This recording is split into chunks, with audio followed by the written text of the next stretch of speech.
I want to I want to say a special thank you to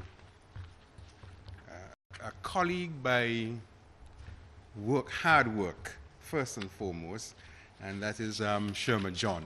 When we came here early this year, there are 6 of us who were tasked to do an assessment of the expenditure issues in the OECS. And we came here to make our presentation we were at Rosalie. And I met her then, and we have been in constant contact, dialogue, writing, etc. And it was through her initiative and a suggestion I made that this is here. And I really want to give her a really special thank you in getting this together, first and foremost. But I also want to thank Dr. Francis Savin for pinch hitting, you know. I want to thank Kimon Joseph. I want to thank Bernard Thomas, and certainly my longtime good friend Ike for introduction this evening. In the audience, I'm happy to let you know that I have 2 students, and I'm sure they don't mind standing. First is Solange or Bertilia. Where's Bertilia? Please here. Okay. And Revelia. And I want to tell you, I mean, these, you know, Solange goes back a long time when we were CVI, College of the Virgin Islands, and Revelia came as college and a little bit into the university. But this was a young lady, for instance, who did statistics with me, and we were doing it online. And then she came and spent the last few weeks to do her thesis, get on SPSS and so on. And she was the person who got the highest award, you know, having worked here and coming down there, knocked out all the others in St. Croix. So, I mean, congratulations again. And I know both of them are family ladies with children and hard workers, so congratulations. I want to thank the Dominican National Bank, the ECCB, and the University of the West Indies Open Campus, because these things, as Savin indicated to you, are not just by happenstance. They are important in terms of what we do and what we say. So this lecture this evening on size and survival in the era of globalization, I want to focus on the importance and relevance of size, given the impediments, and not seeing the impediments for their sake, but to see them as stepping stones to what we can do. So contextually, I want to look at how we can apply that aspect of size, and I want to look at 4 areas. First, I want to focus on the distinguishing factor of size, especially small size. Second, I want to look at what options are open to us as nations, small states. Third, to look at the financing options open to us as we seek to follow a development path. And finally, I want to locate all of these things in the matrix of understanding of globalization, with a view of pointing the way to how small states can survive under the increasing specter of globalization. So when we say small size, what do we mean? Small size for us in the Caribbean got its baptism of fire and was ushered in the Caribbean development economics by the late Caribbean economist, I guess he would say Tubaconian if he were alive, William Dimas. In his very famous book, The Economics of Development in Small Countries, with special reference to the Caribbean. Dimas could be appropriately called the father of Caribbean size and development. But his work generated a groundswell of opinion, and many others like Lloyd Best from TNT, Patrick Emanuel, the late Patrick Emanuel, Vaughan Lewis, Courtney Blackman, a former governor of the Central Bank of Barbados, Trevor Farrell, my work, Andrew Downs of Barbados. And we all were talking about size. The pivotal issue of these works, which were 30 years ago, was centered on land size and population. And we saw those as critical determinants. Since that time, much has been written about small states, small island developing states, which is SIDS. Unfortunately, the word SIDS is the acronym for AIDS in Spanish, and I hope they didn't mean that. But seemingly, we were not coming to grips with the salience of development and growth. We understood the difference between growth and development. Development is qualitative improvement in a country, whereas growth is quantitative. The first relates to context and content, and the second relates to metrics. This quality versus quantity has been the source of unending debates. In reality, there's precious little we can do about the land size of our countries, whether it is Dominica, DA, 750 square kilometers with 71,000 persons, Barbados, 430 kilometers with about 273,000, or St. Kitts and Nevis with 261 square kilometers and 53,000 persons. There's nothing we can do about the land size or the land mass, except if we want to create a seaport, as was done in St. Kitts, and we reclaim 25 acres of the sea. Now, these are macro states, big states, or micro states. You would notice these terms are relative. The population size has some degrees of freedom in that population could be manipulated. Population could be massaged if we have laws which, by default or design, permit or overseas nationals and others to vote in our countries during the election carnivals that we have every 5 years. Sometimes our populations grow or decline because of natural disasters such as hurricanes, volcanoes. A volcano in Montserrat can make the per capita GDP rise because people have gone to England. It doesn't say anything about what happened. Or man-made disasters which push our people out because of political management, or you can call it something else. And the people go to other countries.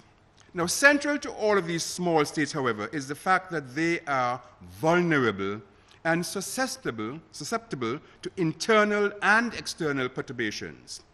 These perturbations bring in sharp relief the question of whether the states are economically viable. It is my view that size is not a constraint to survival, nor is size a constraint to viability. Size has nothing to do with the economic progress of a people. Witness, for example, the small island of St. Lucia, which has given us 2 Nobel laureates thus far. I said thus far because we don't know from among you, from among other countries in the Caribbean, whether we would not have additional Nobel laureates. Derek Walcott, of course, in literature, and Sir Arthur Lewis in economics. Demas used the notion of population size as the upper limit in determining the characteristics of small states. I use that same notion to incorporate gross domestic product, that is all of the legally produced goods and services in the country. I say legally because, we do other goods and services, but those are not incorporated. Population is seen in my context as a proxy for the labor force. And we also have to consider not only those who are inside, but outside in the diaspora. Sometimes there are more people in the diaspora than at home. For example, in the Virgin Islands, there are 10,000 Kittitians and Nevisians, almost the size of Nevis. So when you talk about your population, you cannot just think about home. The issue of note in all of this, though, is that when we think of our part of the world, there's some things we can characterize them under. For instance, we can talk about the problem of trade and commercial factors and say that we are handicapped. It is said that we have a narrow resource base, that we have small markets for industrial production, that we are extremely dependent on imports, that we can't do anything about the world market because we have an inability to impact world prices. It is said from a scale point of view that we lack possibilities for meaningful diversification. We have a high per capita cost of infrastructure. You're doing some wonderful roads. Our public sector, it is said, tends to crowd out the private sector. Our industries are non-viable because we let foreign industries come in and outbid us, outcompete us. There's a high per capita cost of running the machinery of government. Our human resources has a narrow range. Lack of critical quantum skills. In other words, we have a lot of skills, but in the wrong areas, so it is said. Natural disasters and man-made disasters cause problems for us. Our revenues are highly dependent on what we send outside, which we would think should be the other way. Our savings are very, very low. In fact, we are so good these days that we all have a credit card. And of course, at times the banks say, well, give me my money or give me the card. And we have a high, extremely dependent on public financing from outside, which has both its good and its bad. Now, if we were to weigh all of these factors, it seems that undue weight will be given to the question of whether these characteristics are strengths or weaknesses. We in this part of the world are doomed to failure because there's so many things against us. An economist by the name of Eric Schumacher said small is beautiful, and I agree with him. The small size of a country, under the umbrella of those things I just noted, could condemn us to be hewers of wood and drawers of water forever. You see, our countries would be rightly termed fragile, vulnerable, and handicapped in a world where large is better, or wider is better, to use that famous commercial that we all see. Now, added to this small size phenomenon is the fact that on the global stage, the small size sometimes has limiting factors in terms of negotiation. People try to outbid us, and those of us who have been around on negotiation teams, whether as ambassadors or others, know what they attempt to do to us. In fact, sometimes when we don't pay our bills, they just bring down the minutes and they'll pass you, or they wouldn't even tell you there is a meeting, and then decisions are made on your behalf and you're not there. But those of us who live in small states, many oftentimes believe that we are banging our heads against the proverbial walls. But on the other hand, if we believe that size is not a constraint to survival, then our leaders have to adopt an explicit posture to seriously consider the options open to small states with the view of optimizing whatever strength there is in number and whatever strength there is in viability in the OECS, whether we see it in a very short sense or in a very long sense. Our view must come from within. It cannot come from the consensus from outside. It has to be born and bred within our briar patch. So we have to look then at what are the options open to us. We cannot avoid getting away from the fact that globalization is here to stay. It is irreversible. In that regard, we have to locate our small states in the globalization process and adopt, adapt, imitate, and craft features of the world economic systems that would enhance our lifestyles and our preferred modes of development. No one philosophical thrust will be for all of us. No one shoe will fit all of us. No one country can be our friend forever. There should be permanent interests and not permanent friends. The permanent interests of our leaders and the leadership in our countries should be the enhancing of the welfare of our people in our countries. That this idea is important and not new must be remembered because the late economist George L. Beckford, Jamaican renowned economist, articulated that idea in 1982 in his famous work, Persistent Poverty. In that seminal work, he asked us to consider the fact that if you see the Caribbean, you can see it in two zones, the center and the periphery, and you know who was on the periphery? We were. But in that center and periphery, even that long, today we are again on the center and periphery, because given the economic development in the digital world, we are separated, wide digital divide. There's a massive gap between what is happening elsewhere and what is happening at home. So what are the development options open to us? First, the region has to raise its development trajectories that will enable it to be on the cutting edge of a new transformation, while at the same time not being sucked into the kind of developments with big buildings and constructions that may be conducive to other worlds but not necessarily to our world. One thing is clear, we love big buildings in the Caribbean, especially in our part of the world. But too often we fail to love the maintenance of these buildings. So, gifts of big buildings, stadiums, hospitals, community centers are fine. Don't get me wrong, I like them too. But we should always remember the element of the Trojan Horse. Free things are not always free. The development options to us in our small states in the OECS have to be crafted such that the interactive commonalities of the region are our new geostrategic thrust going forward. In this regard, the first principles inherent in the common elements of the region should be considered and be given greater weight. We have a common Supreme Court and judiciary. We have a common regional central bank. Our securities exchange, Eastern Caribbean Stock Exchange, works. Our regional dynamic efforts to understand revenues expenditure and the minimization of debt, we do something about that, and I argue there's life after death, DEBT, or thrust in understanding intricacies of our social security systems and the prerequisites associated with those are very important as we go forward. Now, given the new technological sophistication on the global arena, we cannot say stop the world we want to get off. We have to move in concert with the international development objectives of the global systems, while bearing in mind that we may have to cut our proverbial garments according to our cloth. So where there were no links, we have to develop new links. Where there were no appropriate contact with other countries and institutions, we have to do that. Where there was multilateralism, maybe we need to look at bilateralism. Where countries were off limits because people misunderstood them, we may want to explore available options in markets of education, technology, and the rest.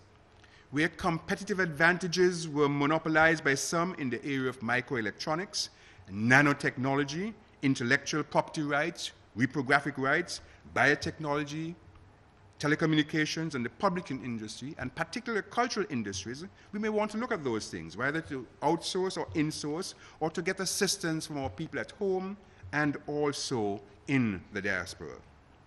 As I noted in 2006 in a lecture I delivered in honor of Sir Arthur Lewis, the development options now open to us in the OECS small countries.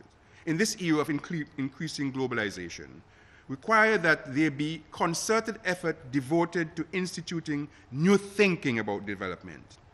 That new thinking has to stretch the boundaries of development to capture those pivotal moments in development process that will enable the region to move forward and to survive the dynamics of globalization. The world in which we live, cast as it were in the globalization cauldron, is a world where today's innovation are, for all practical purposes, tomorrow's antiques. To that end, if the regional thinking is not set in motion to capture the paradigmatic moments of change, we may be playing a desperate game of trying to catch up with the rest of the world. And we cannot afford to play by linear rules. We now have to play by the rules of exponential development. Globalization is irreversible, as I said.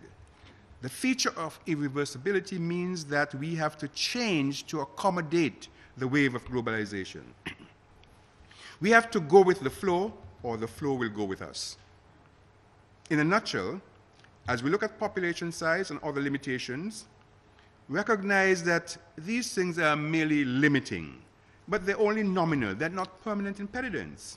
The public sector, the private sector, and those of us who make this region our home by birth or choice, will have to move beyond problems to possibilities. This will call for an unconventional thinking. Today, more than ever, unconventional thinking is the norm on the global stage. Conventional thinking, which saddled us with a linear, one-dimensional approach to development, really has to go the way of the dinosaur. Well, how do we do this? We have to think about financing options open to us. The current financial challenges with which the so-called developed countries are confronted make it difficult for small states to depend on them for financing development.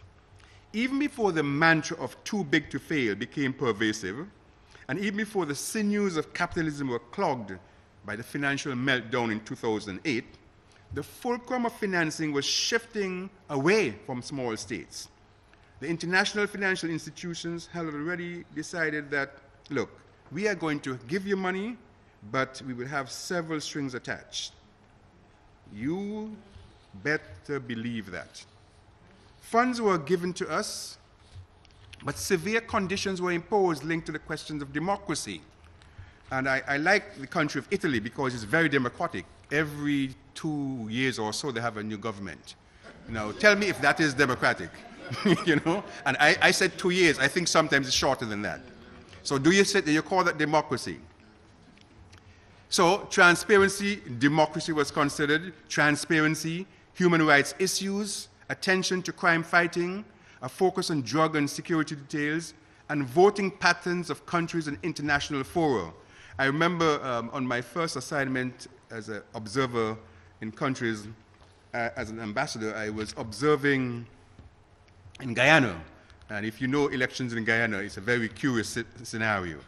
But at that time, the Carter team was there, and I remember speaking with the president, and they said, but President, I mean, you are visiting here, but you have not solved the shad in Florida. He said, and of course, that was the end of that. Because you see, sometimes when you're observing things, and I always believe we should have observers when we have election, but bear in mind that, you know, we have some positive elements, and there's some elements that we need to clean up. But today, the conditions imposed by the international financial institutions tend to indicate that we need to do more as far as assistance is concerned. There's an aid paradox, stemming part from the fact that aid is moving away from us, aid is being diverted away from us, and too many conditions are being imposed. The region is still important to Europe and North America, but at times the beneficiaries that should attend the region from North American partners is so structured that we have to, as we go through the bouts of fiscal mismanagement, we have to give the impression to the international financial institutions that we don't want the money to get the money. So they ask us to do this and cut that. And, you know, I remember one person saying that you have too many teachers. And we said, too many teachers? I mean, that is madness. You have to invest in your education. But from a strict point of view, they felt we had too many teachers. Now, this overlordism sometimes is useful because the international financial institutions get a chance to come and insert themselves in the body politics and economics of our country. And they tell us what to do. Mark you, most of the time, they interview us and they write up what we say. And then they say that they observed us. The financing options of the OECS should follow the patterns of first principles in investment. Diversify your portfolio options. If the Anglophone countries were our people before, we need to look to others. Today, I want to say we need to look at the BRIC countries. Brazil, Russia, India, China, South Africa, or South Korea, whichever S you want to use. We need to identify possible development partners and possible sources of funding. After all, these BRIC countries are already the sources of funding for many of the large banks and the large countries in this era of globalization. They see these countries as their backstop in the current financial crisis. The suggestion is we too should tap these countries for more assistance to finance our development. Now you may ask, is this not a new form of financial colonialism? And I said yes and no. On the one hand, and on the other hand, as we economists like to say, we can see development from a normative point of view or from a positive point of view. Normatively means what ought to be. Positive means what is. It ought to be that we are all our brothers and sisters keepers, and the big countries should help us when we are in dire straits. But the reality is that it is not the case. Sometimes we have to suck salt because we do not toe the philosophical line as practiced by them. If we take the United States and BRIC countries, in this case, the one BRIC country, in this case China, the USA is heavily dependent on China for financial assistance to fund its development options. In fact, the breakdown is as follows of those who own the national debt of the United States.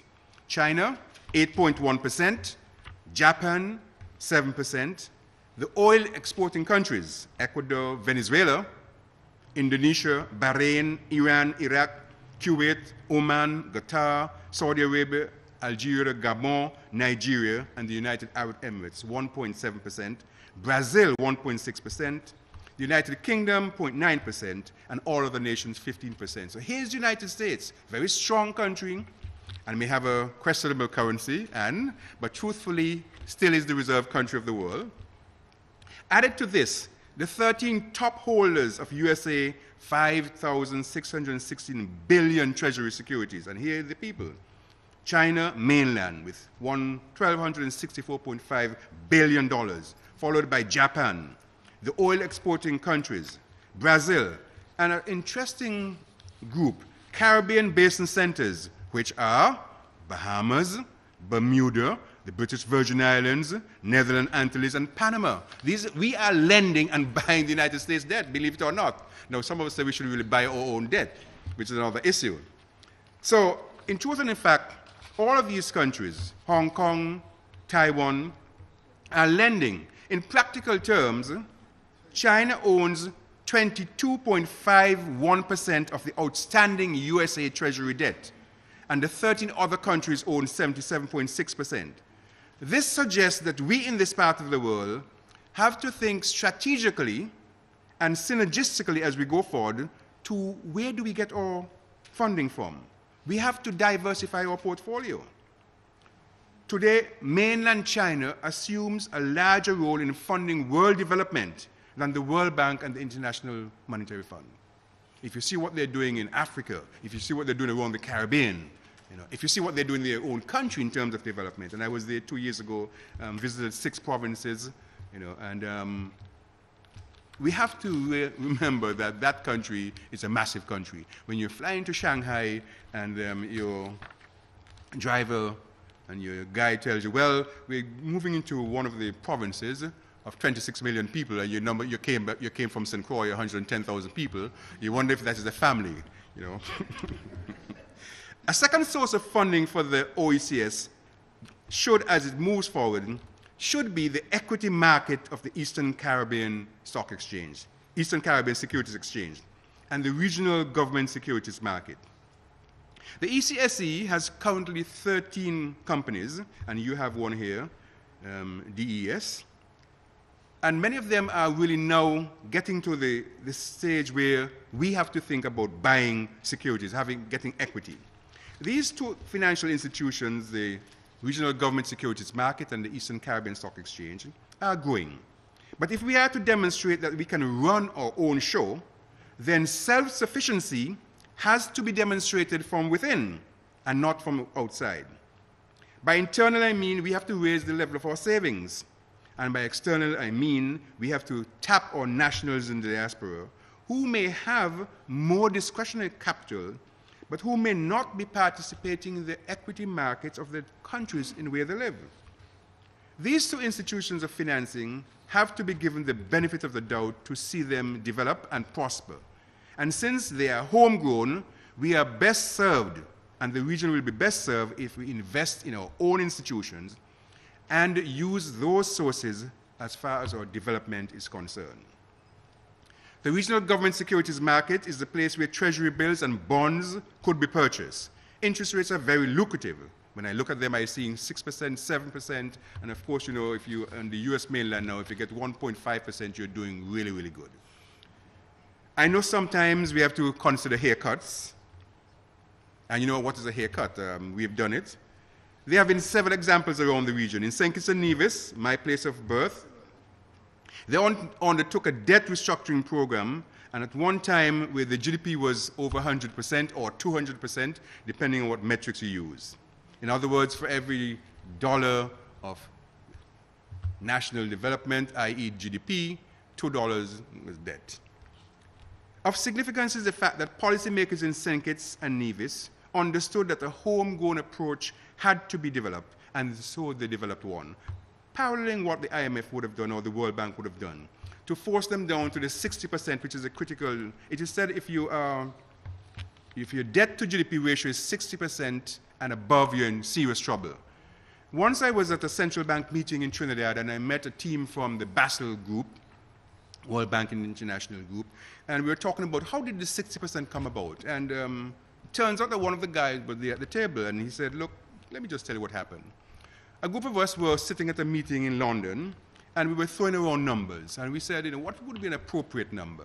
And they went back and forth, and they all came up to consensus after a few drinks, very important, that 60% was the traditional one. And they kept saying that and working that and developing papers, writing serious comparative econometric papers to say, if your debt goes above 60%, you will have a problem. So we accept 60%. It reminds me of the famous case where this lady was telling her daughter, for Christmas time, when you're making your pie, you must always, when you get your ham, you must always cut off the ends of the ham. And so every time she got the ham, she cut off the ends of the ham. To no ends, her husband got very upset when that happened. He said, why are you cutting off the ends? She said, well, my mother said that's the way the best ham is done when you cut off both ends. Okay, it turns out that the mother was alive, so they asked the mother why. She said, my mother did, which means the grandmother. So they got to Granny and said, Granny, why do you cut off the ends of the ham? She said, well, I got the ham from England, and the ham was bigger than the pan, and I cut off the ends. So you see, if we want to make something work, we can create something. This 60% has no concept of really the reality, but now we've accepted it as something we move forward. In St. Kitts and Nevis, they had a serious haircut. They had over $1.1 billion in overall debt, and they were able to get companies and individuals to accept $150 million. There's a serious haircut. You wonder if they still have their head, but they got the haircut. Today, according to the IMF, significant progress is being made in restructuring the debt. An important milestone was reached in terms of the debt land swap, because the country has a lot of land, and much of it was financed by the National Bank there and other banks, and it felt that you had to do something. You didn't really want to cause a problem and have contagion in the banking system in the OECS. So the IMF directorate feels that there's something happening positive. I think the important thing to note here is that that country took upon itself a scenario that says it has to do something. You will recall that in 2004, you had a similar situation when Dominica had to comprehensively reconfigure, restructure the debt in the debt management program. The government exchanged certain categories of its existing public eligible debt for 3 categories: short, medium, and long term. I think it worked. A lot of people had some questions then, but it worked. A current example is the case of Grenada. Grenada just recently said, look, we cannot pay. They were to pay some money on March 15th, and they said, according to the Prime Minister, the incoming Prime Minister, who was there before, that they really can't pay. Now, that is not saying that they're defaulting.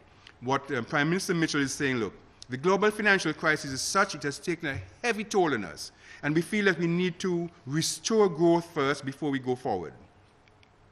We have to make a fresh start, and that includes honoring our debt. In the 3 instances, these countries honored their debt. They had to restructure their debt. So you can get the money, but I think the most important is to ensure that you don't do a Greece. And I'm sure you've been following what's happening in Greece. You don't do an island, you know, the so-called pigs, Portugal, Ireland, Greece, and Spain. We have had more pressure placed on us than those countries. How do we survive then in this era of globalization, even though we are small? The countries of the Caribbean and the OECS in particular are small and will always be small in terms of physical size and population. That is a fact that is irreversible. But what is irrefutable is that the size of the countries need not be a constraint to survival and an unending impediment to viability. We have to recognize our limitations and convert our limitations into opportunities. We have to develop new modalities and new imperatives to be part of the globalized process by putting in place procedures that will enhance the welfare of our people. It is vital in all that we do that the policymakers should understand that they cannot let shortcuts and poorly conceived plans become the planks of operation. We have to learn the new lexicon of international relations, power structure, permanent interests, and locate ourselves in the strategic places that will aid us. If, as has been the case, our economic structures are handicapped by debt overhang, we must do everything within our power to make sure that we come to terms with our debtors. We can't have haircuts and then expect to go and borrow again. Short-term satisfaction should not blind us to long-term positive realities. In the world today, since the financial crisis of 2008, it is clear that inequality could be the breeding ground for instability. To avert instability in our part of the world, there's a need for the OECS to have more functional cooperation. Things do work, as I mentioned, the banks, the stock exchange. I didn't mention LIAT. It does work. It works on time when it wants to. Sometimes the peculiarities of cooperation may take different forms, but the underlying features should be our goal of maximizing the welfare of our people. subject, of course, to the varying constraints that may be inherent in our systems and constraints sometimes that we impose on ourselves. We have to begin to seriously engage ourselves and engage others in the boundaries of the new technology and the scientific development that are taking place all over the world. We cannot be left behind in this new digital frontier. Greater collaboration among the states as opposed to competition may be our marching orders. I know there's a serious problem about the whole issue of people coming into our countries, the movement of people among our countries. We have been moving legally and illegally for many years. And the fact is, some of us have worked, and some haven't. But truthfully, I guess when our countries are flooded, as it were, by others, who we may call our brothers sometimes, and particularly when our resources are being taken away, then we start to think differently. But I think to a large extent, I'm always cautious about that, because there's so many of us in the Virgin Islands that I'm wondering if they were to say, go home, I'm not sure where. Because when I go from St. Croix to St. Kitts, they say, when are you going back home? And when I'm in St. Croix, they say, when are you going to St. Kitts? So I'm in between. There are many of us who are in-betweeners. We in the diaspora, of course, recognize where we are and must continue to be who we are. Along the same lines, we have to dig deeper in the cultural reservoir among the annals of our leaders and other role models to determine if they have some nuggets that we could use that would be seminal in our path going forward. We have to look at our leaders. I know too often we simply look at our political leaders, but there are other leaders. There are persons in culture, there are persons in science, and we need to look at those. What is it that enabled those people to achieve, to reach the mountaintop? Can we tap on what it is that we can use in our development path going forward? Development in our part of the world cannot continue to be as if it was development by accident. Sometimes we get a wonderful hotel. In St. Kitts, there's the Marriott Hotel, but that didn't come there because of the planning. It came there because a Canadian investor wanted to come down and get away from the coal. But I don't know any Kittitian who has $500 million to have put up that hotel. So I welcome it. Not with all of the limitations that we want to impose, and not with all of the benefits that they would want. Because, when many of them come, they want the island and not simply give you anything. But it's up to us. If we invite them in, we have to ensure that we follow through. So too often we give them the benefits, but we don't follow through. So they're supposed to give us 5 scholarships at the university, and we don't look and see that they did not give us any at all. And then the next 15 years, when they're to renew their document, we give them another 15 years. Or, importantly, what they may do, they may change their name and get another 30 years. But we have to look and be careful. Anything that we do, anything that is to be done requires planning. Anything that is to be done properly requires proper planning. And of course, the famous useful term, if we fail to plan, we plan to fail. We have to go back to the dreams and aspirations of our forefathers and foremothers and be bolder as we go forward. Boldness has power. Boldness is not constrained by physical size. Globalization has a tendency to hermeneutically seal people and some ideas away from others. Today, the globalized world is marching to a different drum beat. The philosopher William James is reputed to have said, human beings, by changing their inner attitudes of their mind, can change the outer aspects of their lives.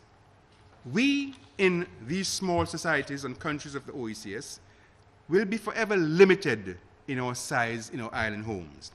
But we should never let the size of islands dictate the size of ideas.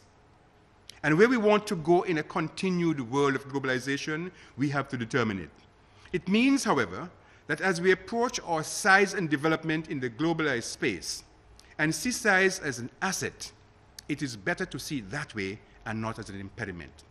We have to craft new modes of competitiveness in the region. Times were when we talked about comparative advantage. Today, in this globalized space, we have to operate in the mode of competitive advantage. How competitive we are, because you don't have to do anything. You can stay in your house and compete with countries everywhere and sell your product on the internet.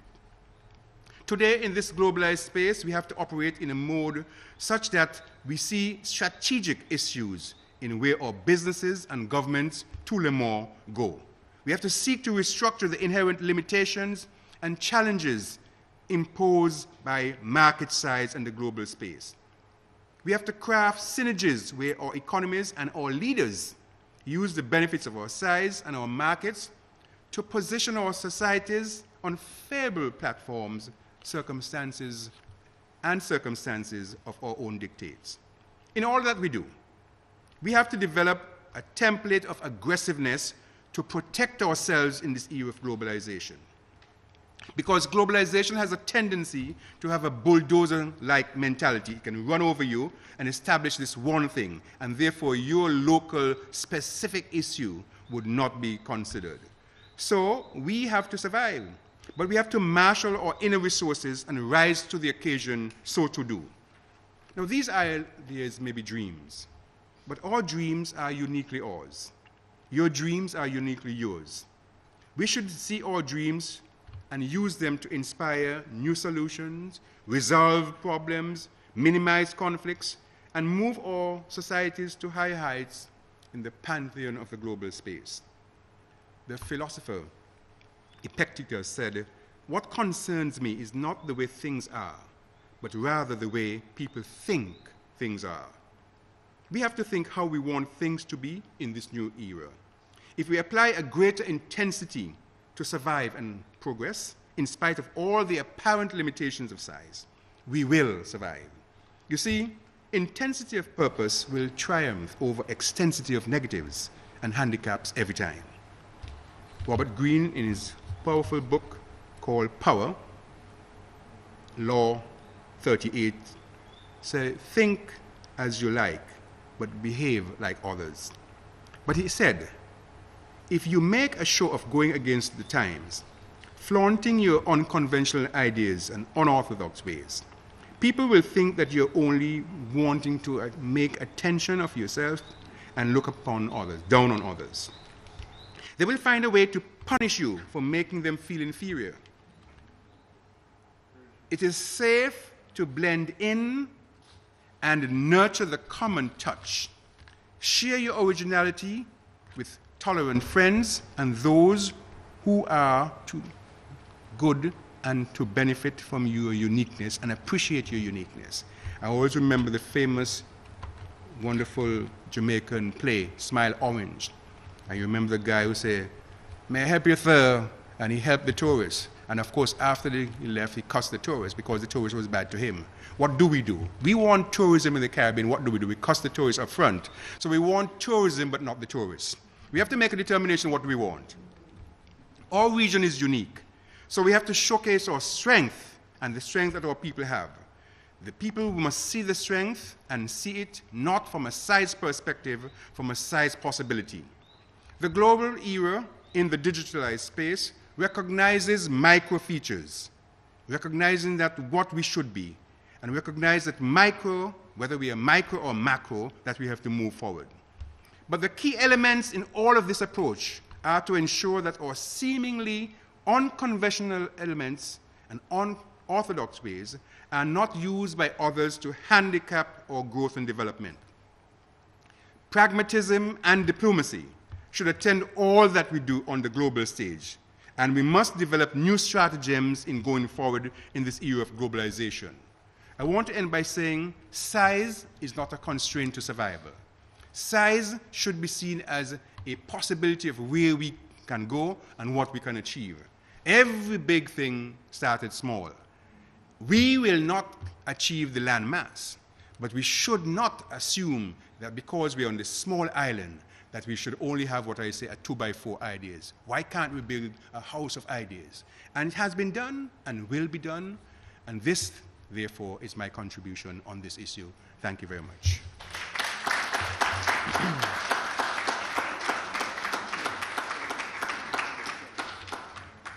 Thank you very much. Thank you very much, Professor Simon B. Jones-Hendrickson. You know, and earlier on we heard Dr. Douglas speak of well, he mentioned the quantitative part of economics, which is really econometrics. But listening to our lecturer tonight, really, I think we have to agree that this was really unorthodox in terms of economists, because I have to admit, I have to concede that I've never really grasped fully or be able to wrap my mind around what economists say. But tonight, really, this was unconventional, accessible, clear, informative, downright refreshing, brutally frank. I like this guy, brutally frank. And, you know, I sort of took a few notes here. And really, Professor, I have to use them at some point in time. I see Mark Murray's here, but we can arrange something. Life after death, election carnival. We like large buildings. I mean, a lot of things that we could take away with us. Friends do not last forever. We must invest in interest, not friends. New thinking on development, which capture the pivotal moments. Size of the island should not dictate the size of ideas. Cannot afford to play by linear rules. We must play by the rules of exponential development. The monetary agencies tell us, and the big countries tell us, we'll give you money, but with several strings attached. Very straightforward. We also heard that about deferred gratification, that we must not we must not look at immediate satisfaction to the detriment or be blind to long-term positive reality. We must look at our leaders, not only political leaders, but cultural leaders. We have to be bold. And I thought a very important one was developing a template of aggressiveness. And he wasn't referring to crime, of course, referring to intellectual prowess. So, Professor, I really thank you for this. We're indebted to you. No pun intended. And we'll probably pay you in kind. But I want to give the professor a big round of applause again.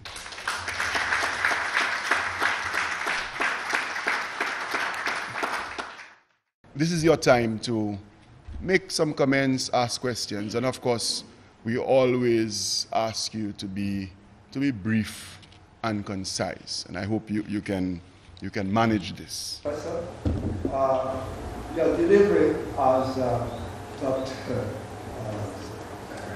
Sabrin has mentioned, has been quite clear and food for thought. Whilst we can accept, and we must accept, that size should not be an impediment, but there is the other part. Whilst we cannot change the size of our countries, but the impediments usually based on population. Because where you have a small population, you are at a disadvantage in terms of market. And maybe this is one, I don't think maybe, I think it is, one of the main impediments of small states like ours.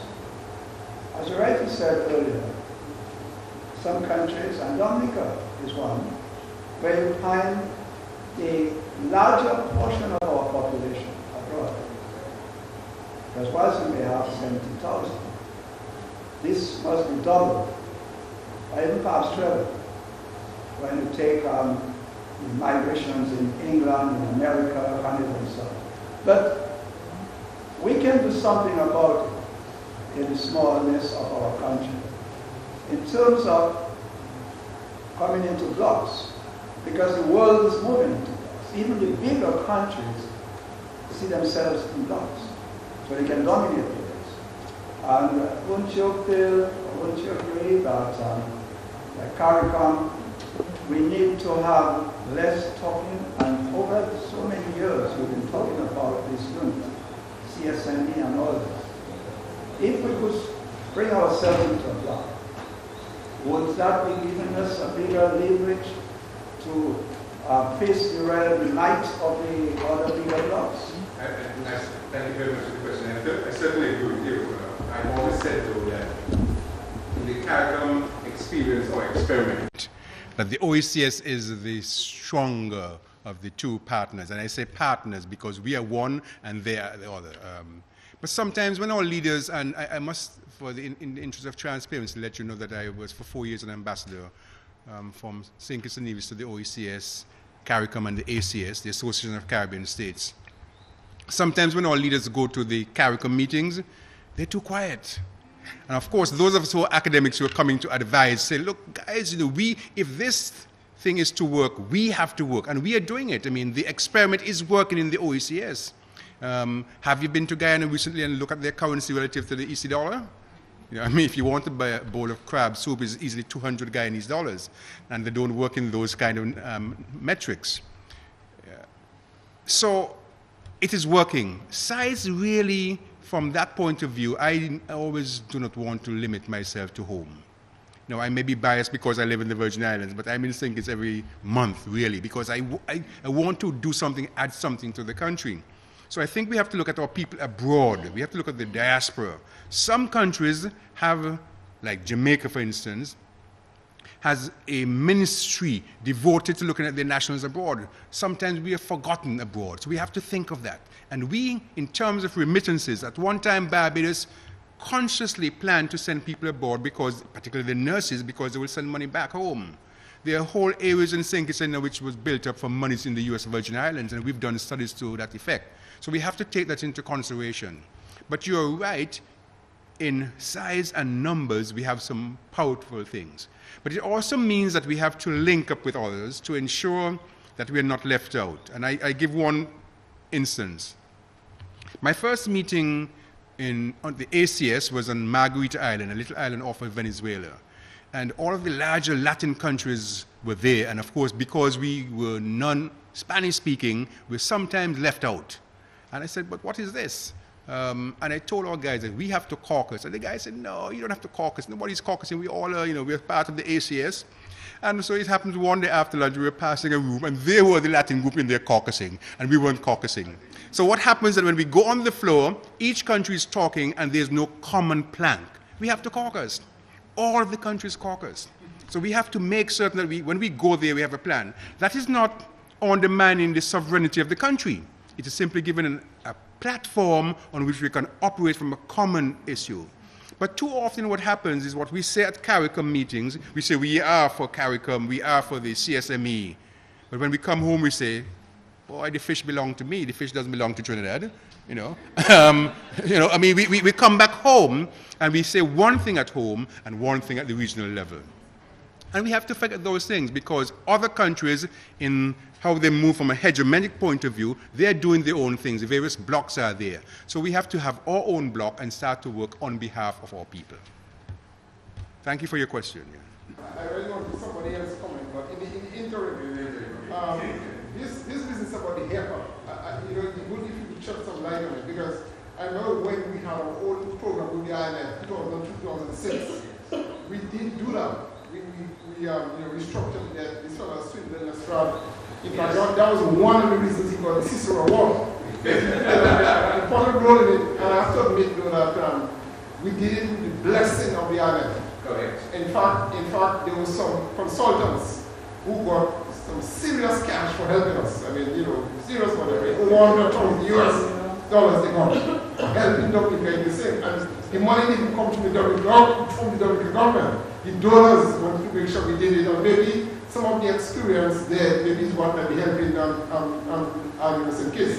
But it don't help me understand the magnitude of the St. Kitts haircut. I mean, how it was, how much money was involved. I don't know how much of that you can share with us, because for some reason I'm not what I'm saying and what I could say, there are no conflicts, because all of it is on the IMF website. I mean, one of the things, you have to be very, very transparent. And people were saying that, including some colleagues in St. Kitts and Nevis, that the government shouldn't do that. There's a lack of respect for people. They've loaned you your money, and now you want to give them cents on the dollar when they're asking back for their money. But then, you know, some companies, some industries, some people specialize in distressed assets. There's some people out there. So what they did basically was to, if you had 100,000 and less, you got paid back right away. But if you're above that, it was structured. You have to lengthen the time frame, 30 years up to 45 years, but you were sure you're going to get your money. And the government has a lot of land, state land. But, you know, for all practical purposes, the bank in which I invest, you know, was lending. But, you know, people were saying, well, why is the bank lending to the government and all these kinds of stuff? The bank is 51% owned by the government, so it actually was lending to itself. And people don't understand that. So you have to have some collateral. But when you said the haircut, essentially what you're saying that if the government has borrowed money from you, if they borrowed $1, they can negotiate with you to give you back 40 cents of the money. And what choice do you have? You either get nothing, which is a default, or you get something. And most people will prefer to get something over a long period of time. And they're guaranteed that that money is there. The government also has an exciting program called the SIDF, the Sugar Industry Development Fund, which is euphemistic for called the citizenship program. Okay, all right? And if you come in and you invest $400,000 US, you'll get economic citizenship. Notice what I said, economic citizenship, but you don't vote.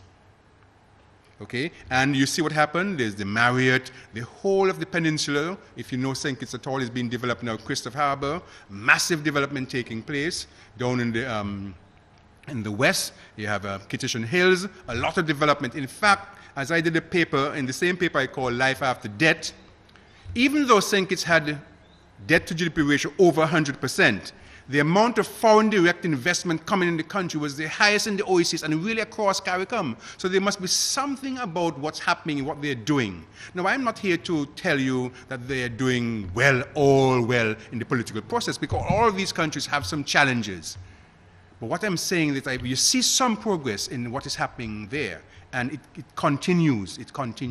And that's what we need to look at, that when you incur debt, and the debt was incurred there. Some of it was political mismanagement, let us be frank, but a lot of it was hurricane, and at one time, one day, the whole of Bastia was flooded, a massive mudslide, because it was raining in the hills all the time and it didn't come down. And because we have now shifted away from sugarcane, the sugarcane held the soil.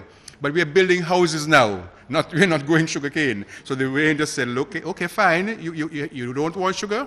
I'll give you mud. And the whole of Bastia was flooded. And that cost millions of dollars.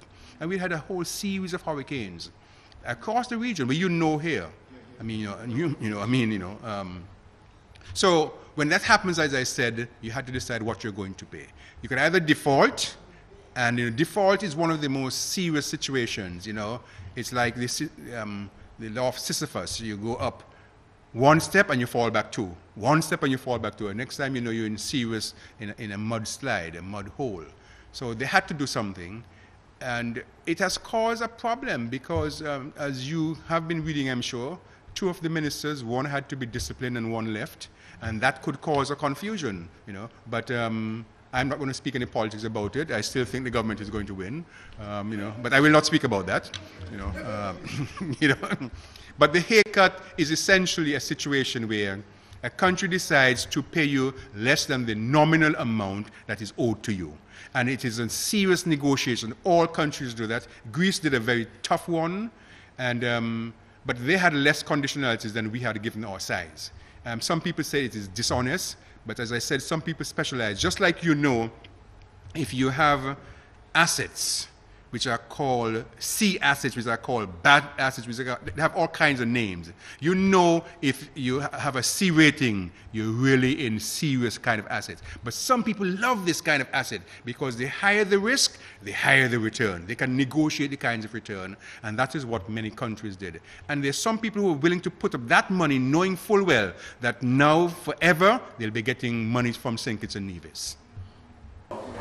Especially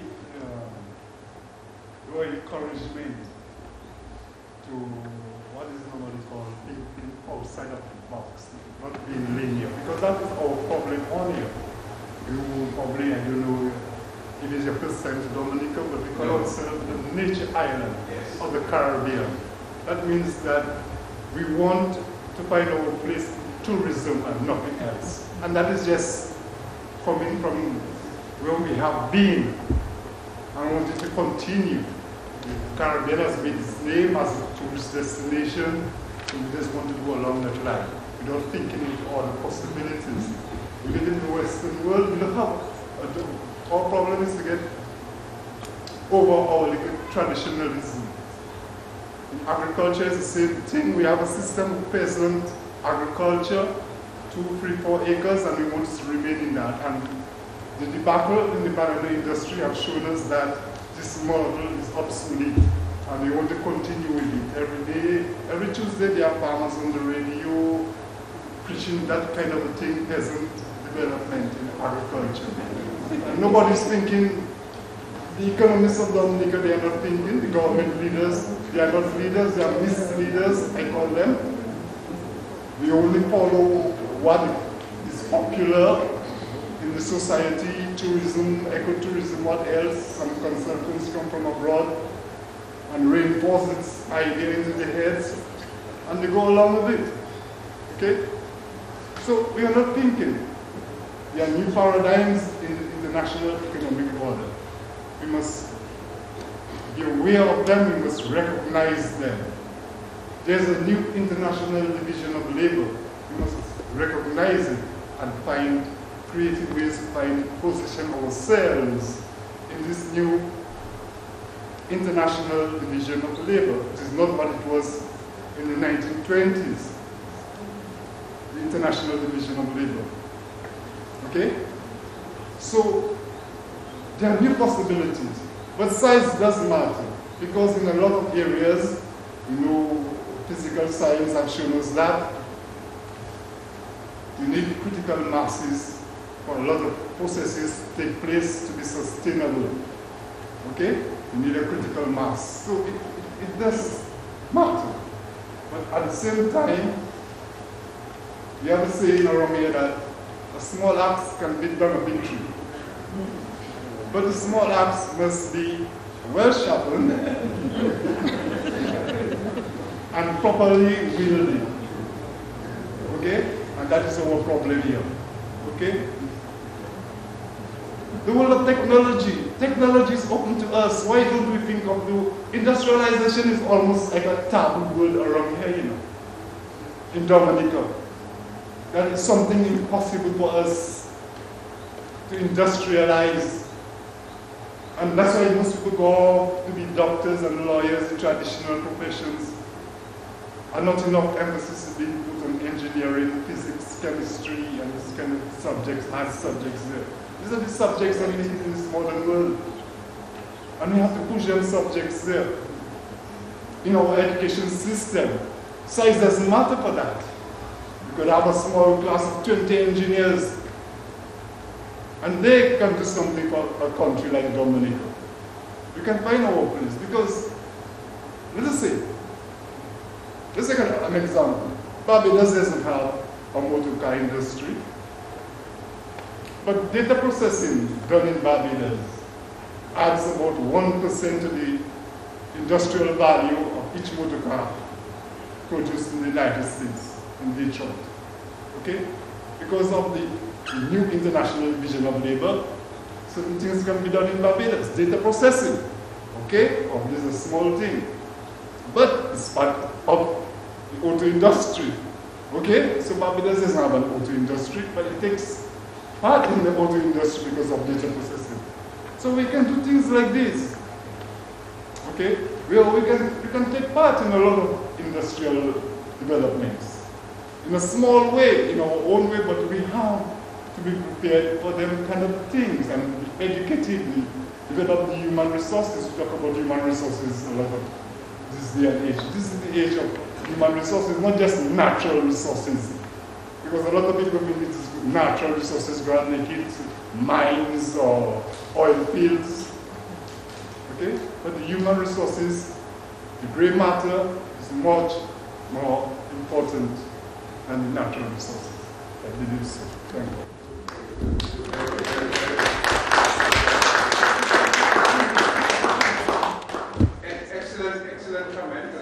I like your contribution. I don't think I should comment on that. I just really want to thank you. Just one footnote I would add to that, though. The question of thinking outside the box, I think I've moved beyond that. I am saying there is no box. You see, the box boxes us in. So I'm not, there is no box. People say, if you think outside the box, why is there a box? Why should there be a box? Let's just think. You think so? Yes. Okay, all right, okay. And some people are relegated to one corner. I see, okay, okay.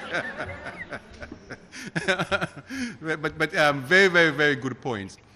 The country of Japan, which has done a lot for itself and its people, has less resources than the country of Guyana. The country of Japan has less resources, natural resources, than the country of the Caribbean. I'm saying the country collectively. We have a lot of people, and they have more people. What they have is creativity. At one time, people used to call them imitators, and of course now they call them innovators. We have to do some imitation, but we have to do more innovation. But you mentioned something that I would really like probably to give us 2 pointers that we could work towards that, and that is maintenance of buildings. Because in my country, Dominica, we have major difficulties with maintaining a building. You're not unique. In the economic world, yes. If you give us 2 pointers that when I am speaking to somebody, a group or whatever, I can say, these are some of the things we can do towards maintaining buildings.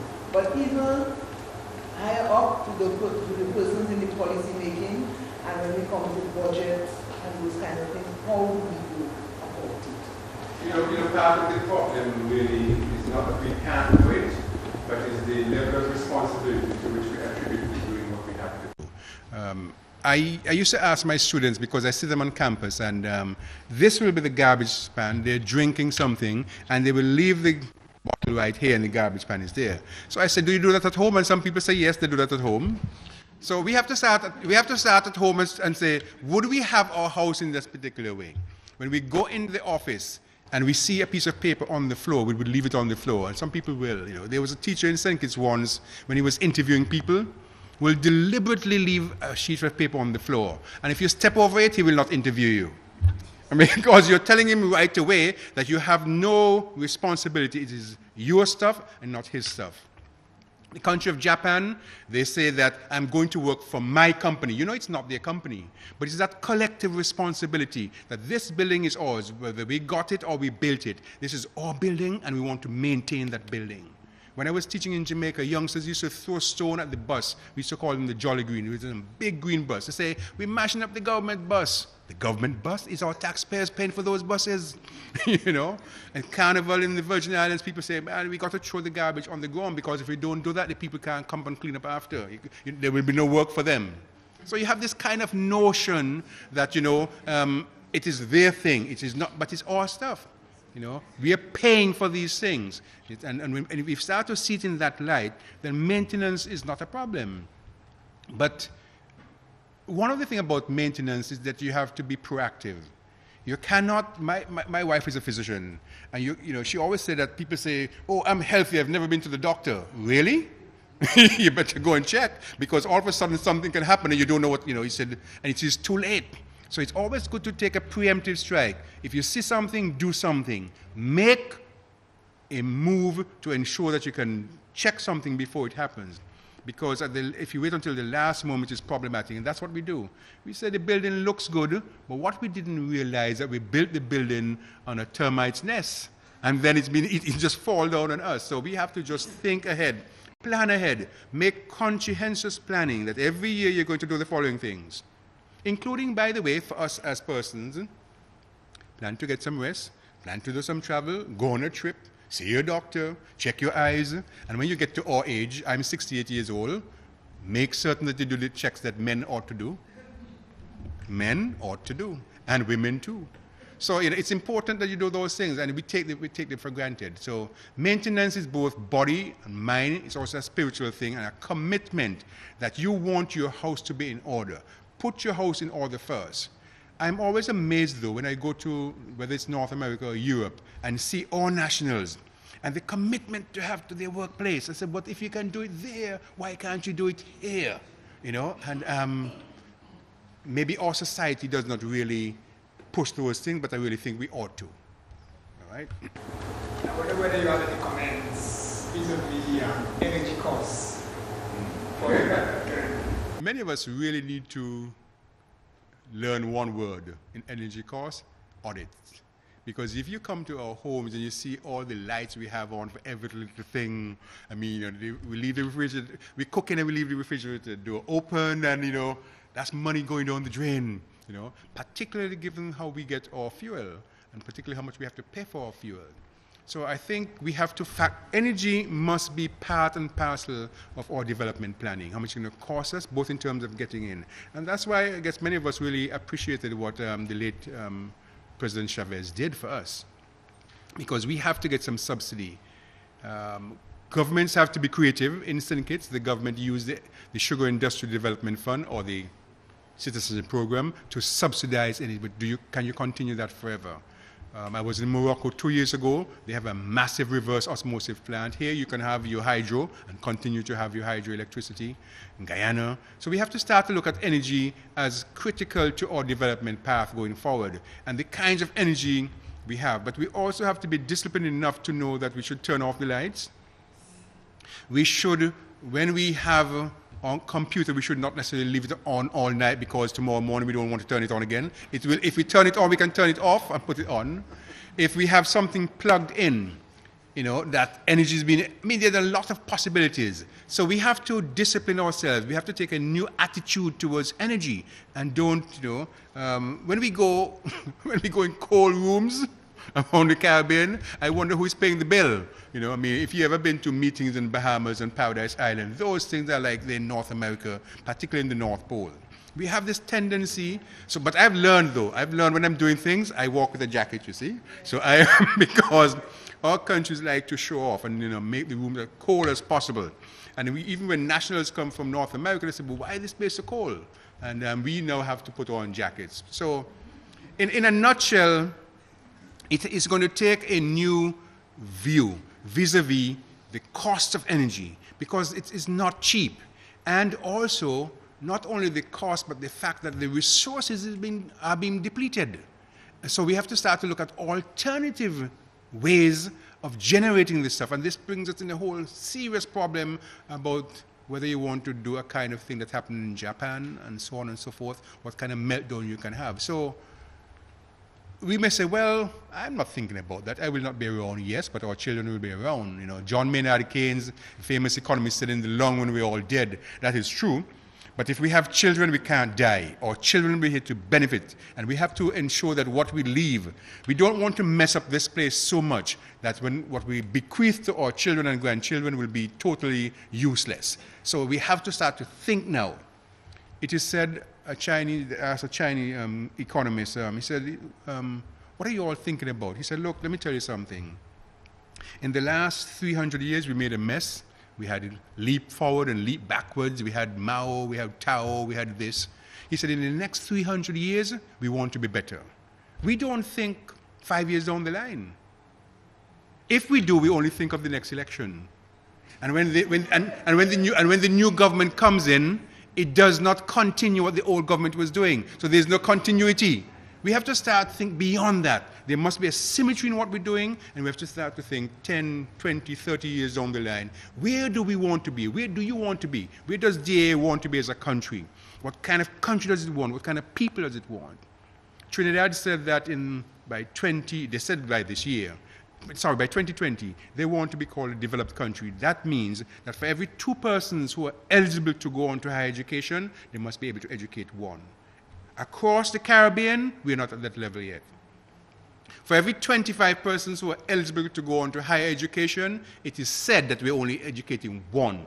A country like Singapore, for every 4 eligible, they're educating 1. So we have a long way to go in our thinking or orientation, be it literature, be it energy, be it political science, and be it negotiation.